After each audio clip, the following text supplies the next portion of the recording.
보상 청구권이라는 것은 업무상 저작물 부분인데요. 세 번째로 퍼블리시티권이 좀 도입이 된다라고 하는데요. 집중적으로 관리를 하는 기관을 두고 그곳에서 저작권을 관리하는 것으로 해서 많은 사람들이 편하게 저작물을 이용할 수 있다라고 합니다.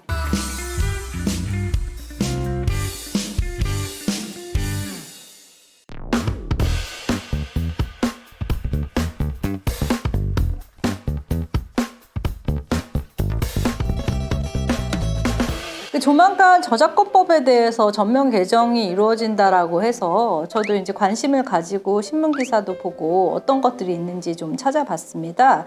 근데 이제 좀 유념한 부분들이 몇 가지 보이는데요. 추가 보상 청구권이라는 것은 이제 최근에 문제가 됐었던 초기에 작가가 인정받지 못하던 시절에 매절 계약을 통해서 모든 이익을 다 넘겼는데 그 저작물이 아주 유명하게 된 경우에 너무 억울하지 않느냐라는 문제를 반영을 해서 실제로 그렇게 해서 저작권을 양도하거나 어떤 권리를 넘겼더라도 이런 예측을 못할 정도의 수익 불균형이 일어나는 경우에는 계약을 다시 하거나 조건을 조정할 수 있다라는 것이 이제 법률에 반영이 된다고 합니다.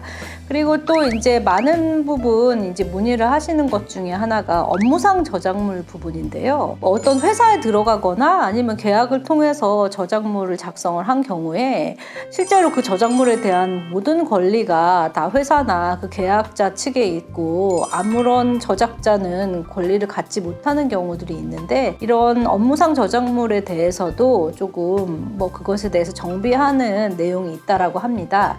그리고 이제 또 세 번째로 퍼블리시티권이 좀 도입이 된다라고 하는데요. 연예인이나 공인들 같은 경우에는 공인이라는 이유로 본인의 프라이버시나 아니면 초상권 이런 것들이 함부로 쓰여지거나 이렇게 해서 고통을 받는 경우가 많았는데 그런 부분도 이제 저작권법에서 다루게 될 예정이라고 합니다. 그리고 이제 집중관리제라는 것이 있는데 이제 온라인으로 대량의 어떤 그런 음악이나 아니면 영상이나 이런 것들을 소비하는 경우에 일일이 이제 저작권에 대해서 확인하고 이런 것들에 대한 편의를 위해서 집중적으로 관리를 하는 기관을 두고 그곳에서 저작권을 관리하는 것으로 해서 많은 사람들이 편하게 저작물을 이용할 수 있다라고 합니다.